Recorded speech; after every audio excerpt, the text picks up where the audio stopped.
BD news.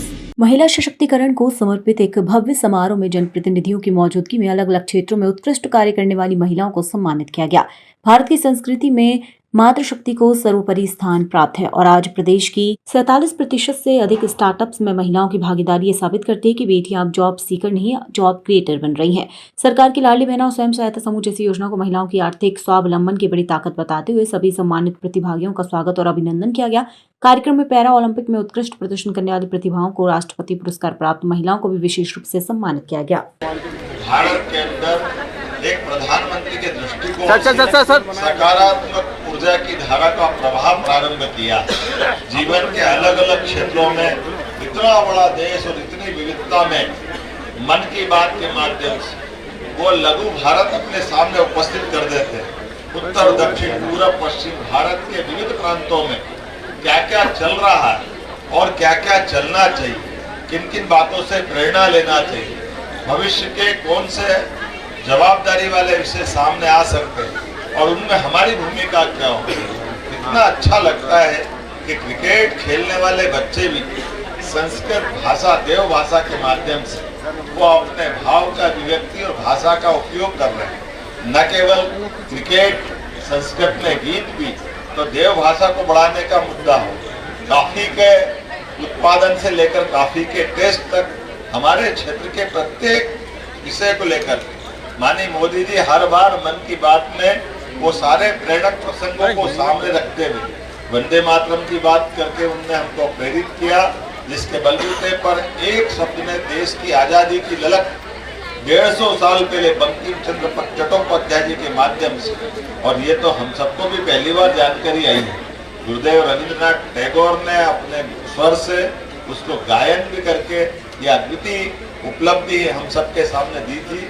और उसी के साथ साथ जब केवड़िया धाम में माननीय प्रधानमंत्री जी ने तत्कालीन उप प्रधानमंत्री स्वर्गीय वल्लभ भाई पटेल को स्मरण करते हुए जो 11 हमारा अपने 31 अक्टूबर से 15 दिन का अभियान पूरे देश के विविध राज्यों के द्वारा माननीय वल्लभ भाई पटेल को स्मरण करने के लिए वो एक भारत श्रेष्ठ भारत के अभियान के अंतर्गत सारे कार्यक्रम होने वाले हैं। 11 नवंबर को मध्य प्रदेश सरकार की ओर से भी हम लोग भी गुजरात जाने वाले और अपने सांस्कृतिक कार्यक्रम में स्वयं वहाँ जाने वाला हूँ और उस समय के माननीय तत्कालीन प्रधानमंत्री के योगदान को नमन करते हुए केवड़िया धाम पर्यटन का कैसा सुंदर केंद्र बना, ऐसे टूरिज्म से लोगों को रोजगार मिले, सांस्कृतिक धारा बढ़े और हमारा देश के साथ बाकी राज्यों के साथ आत्मीय संबंध बने, ऐसे कई प्रयोग माननीय मोदी जी ने चलाए। लेकिन आज से तो छठ मैया का आनंद है।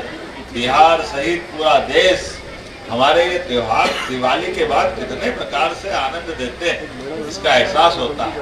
और छठ मैया के माध्यम से अपने उस भारतीय परिवार परंपरा में माताएं बहनें निराहार होकर के अपने सुहाग की, अपने परिवार की, सबकी सदिच्छा शुभेच्छा, उनके जीवन की लंबी आयु होने की कामना करते हुए पारिवारिक भारतीय संस्कार की धारा और मसाल प्रज्वलित करती है। मेरी अपनी ओर से छठ पर्व के इस अवसर पर भी सभी को बधाई, बहुत बहुत धन्यवाद। और इस स्कूल के मुझे ये मालूम बाद में पड़ा, आने का मेरे पहले तय हो गया था। रघुवंशी जी ने एक खास बात बताई, मुझे नहीं मालूम था कि ये पटवाजी के जमाने से, जोशी जी पटवाजी के जमाने से, कि जहाँ भोपाल में ये ऐसा जगह है जहाँ हर एक मुख्यमंत्री अपनी उपस्थिति दर्ज कराता है। मुझे 2 साल में इस स्थान की ये नई एक कहानी मालूम पड़ी।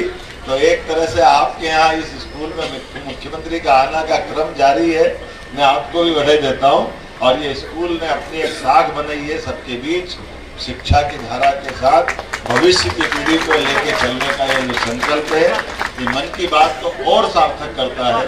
मैं आपके माध्यम से मोदी जी को भी धन्यवाद देता हूँ उनके निमित्त हमारा भोपाल के अलग अलग क्षेत्रों में, और रविंद्र जैती जी को भी धन्यवाद देता हूँ, आशीष जी और भगवान दास जी को, जो हमारी मन की बात के इस आयोजन में कहीं न कहीं जब भी मौका पड़ता अगर मैं भोपाल में हूँ तो वो ऐसे कार्यक्रम में जोड़कर, पिछली बार हम जगदीशपुर में शामिल हुए।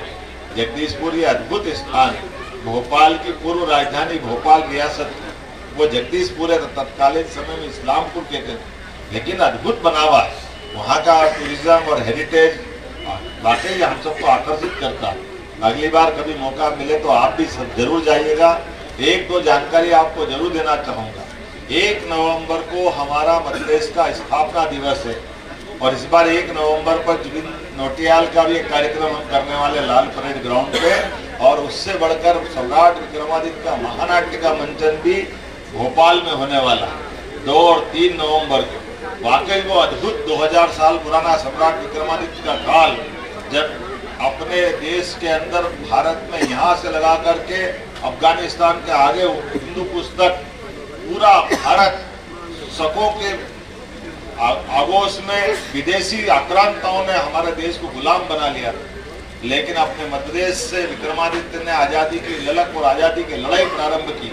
और न केवल पूरा भारत बल्कि सांस्कृतिक रूप से तो आज की दृष्टिकोण से पाकिस्तान, बांग्लादेश, भूटान, बर्मा, नेपाल, अफगानिस्तान, इधर से बर्मा, वहां से लगा करके हिंदू पुस्तक पूरा भारत न केवल स्वतंत्र कराया बल्कि सुशासन की मिसाल कायम करते हुए विक्रमादित्य ने न्याय की परंपरा, दानशीलता की परंपरा, वीरता की परंपरा, विक्रम संवत का प्रादुर्भाव, सभी प्रकार के योग्य लोगों को आगे ला करके नवरत्नों की परंपरा, कितने प्रकार से विक्रमादित्य ने अपने उस भारत को गौरवान्वित करने वाले और हमारे अपने अतीत के एक ऐसे कुशल शासक की परिचय कराया जो आज भी सुशासन के लिए सर्वोच्च प्रतिमान माना जाता है। तो हमारे उस विक्रमादित्य के काल को पुनः सबके सामने मंचन कराते हुए लाल परेड ग्राउंड में दौड़ता हुआ बच्चा घोड़ा लेकर के मैदान में, अभी तो हमने ऐसे नाटक देखे ही नहीं कि कोई मैदान में प्रत्यक्ष घोड़ा लेकर के दौड़ता हुआ आए और सामने आमने सामने का युद्ध हो, तलवारें चल रही है, भाले, हाथी, घोड़े, ऊंट सब मैदान में आकर, और रथ से महारानी उतर रही है। कई अलग अलग प्रकार के 5 मंचों पे जब नाटक होता है तो ऐसा लगता है इधर देखो, इधर देखो, इधर देखो, ऐसा मंच इतना बड़ा भारी जो आमतौर पर 25-50 फीट के मंच पे हमको देखने की आदत होती है। भोपाल में वो उस युग को पुनः जीवंत करने का प्रयास करेंगे जब विक्रमादित्य के जन्म से लेकर के राज्य रोहण तक की उनकी सारी गाथाओं को एक बार फिर अपनी आंखों के सामने देखने का ये अद्वितीय मौका है। आइए हम सब 1, 2, 3 तारीख के तीनों प्रदेश स्तरीय कार्यक्रम में सब शामिल हो। विक्रमादित्य मंच के लिए मैं यहाँ के पार्षद, विधायक सबसे भी कहूँगा उसके पास वगैरह मिलेंगे तो थोड़ा योग्य प्रकार से पास पहुँचाना, और हम सब दूर से बहुत अच्छे आनंद से देखेंगे। पास नाम है लेकिन आनंद सबको लेना है, हम सब मिल करके उस आनंद में शामिल होंगे। निमंत्रण देते हुए मेरी बात समाप्त करता हूँ। बहुत बहुत धन्यवाद। भारत माता की जय।